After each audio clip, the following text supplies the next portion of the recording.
आज भले ही भारत के हजारों छात्र प्रतिवर्ष अमेरिका, कनाडा, इंग्लैंड जैसे देशों में उच्च शिक्षा ग्रहण करने जाते हैं, लेकिन एक समय ऐसा था जब विश्व भर के छात्र भारत में शिक्षा ग्रहण करने के लिए आते थे। जब भारत को पूरे विश्व का जगत गुरु कहा जाता था।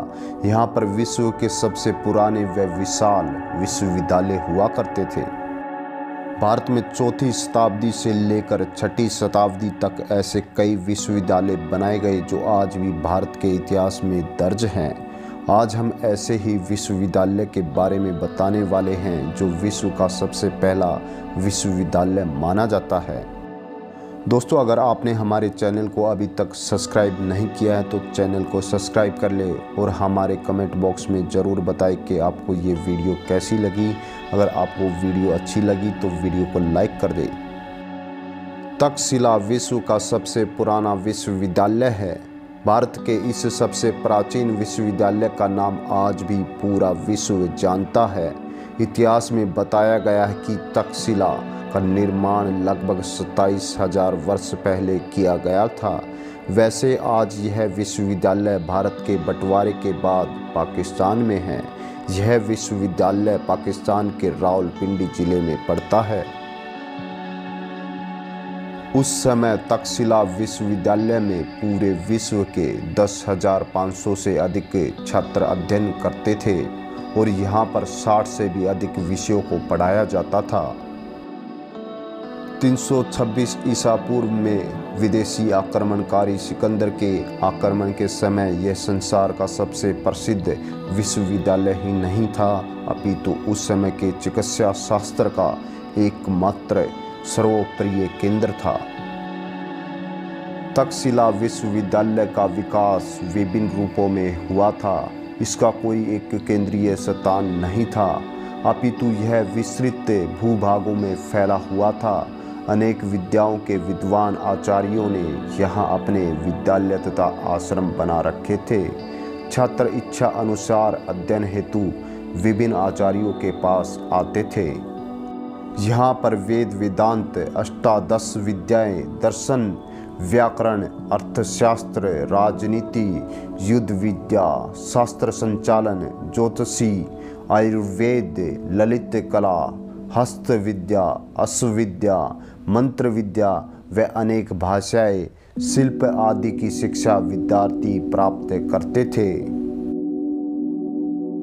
प्राचीन भारतीय साहित्य के अनुसार पाणिनि, कौटिल्य, चंद्रगुप्त, जीविक, कौशलराज, प्रसन्नसेनजीत आदि महापुरुषों ने इसी विश्वविद्यालय से शिक्षा प्राप्त की थी।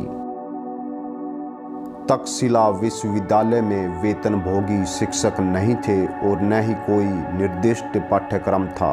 आजकल की तरह पाठ्यक्रम की अवधि भी निर्धारित नहीं थी और न ही कोई विशिष्ट प्रमाण पत्र या उपाधि दी जाती थी। शिष्य की योग्यता और रुचि देखकर आचार्य उनके अध्ययन की अवधि स्वयं निश्चित करते थे, परंतु कहीं कहीं कुछ पाठ्यक्रमों की समय सीमा निर्धारित थी। चिकित्सा के कुछ पाठ्यक्रम 7 वर्ष के थे तथा पढ़ाई पूरी हो जाने के बाद प्रत्येक छात्र को 6 माह का शोध करना पड़ता था। इस शोध कार्य में वह कोई औषधि की जड़ी बूटी पता लगाता था, तब जाके उसे डिग्री या उपाधि मिलती थी। 500 ईसा पूर्व जब दुनिया में चिकित्सा शास्त्र की कोई परंपरा नहीं थी, तब भी तक्षशिला आयुर्वेद विज्ञान का सबसे बड़ा केंद्र था। जातक कथाओं एवं विदेशी पर्यटकों के लेख से भी पता चलता है कि यहाँ के स्नातक मस्तिष्क के भीतर तथा आंतड़ियों तक का ऑपरेशन बड़ी सुगमता से उस समय भी कर लेते थे। इसके अतिरिक्त उन्हें अनेक दुर्लभ जड़ी बूटियों का भी ज्ञान था। शिष्य आचार्य के आश्रम में रहकर विद्या अध्ययन करते थे। एक आचार्य के पास अनेक विद्यार्थी रहते थे।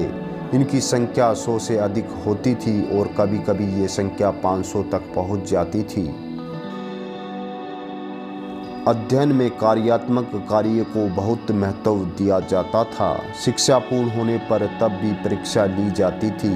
तक्षशिला विश्वविद्यालय से उस समय स्नातक होना अत्यंत गौरव की बात माना जाता था।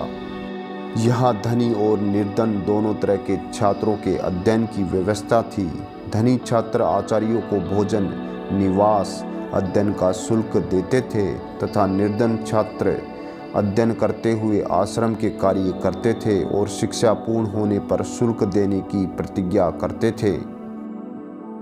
प्राचीन साहित्य से पता चलता है कि तक्षशिला विश्वविद्यालय में पढ़ने वाले छात्र उच्च वर्ग के होते थे। सुप्रसिद्ध विद्वान, चिंतक, कूटनीतिज्ञ, अर्थशास्त्री चाणक्य ने भी अपनी शिक्षा यहीं से पूर्ण की थी। उसके बाद यहीं पर वे शिक्षण कार्य में लगे और यहीं पर उन्होंने अनेक ग्रंथों की रचना भी की। इस विश्वविद्यालय की स्थिति ऐसे स्थान पर थी जहां पूर्व और पश्चिम से आने वाले मार्ग मिलते थे। 4वीं शताब्दी ईसा पूर्व से ही इस मार्ग से भारतवर्ष पर विदेशी आक्रमण होने लगे थे।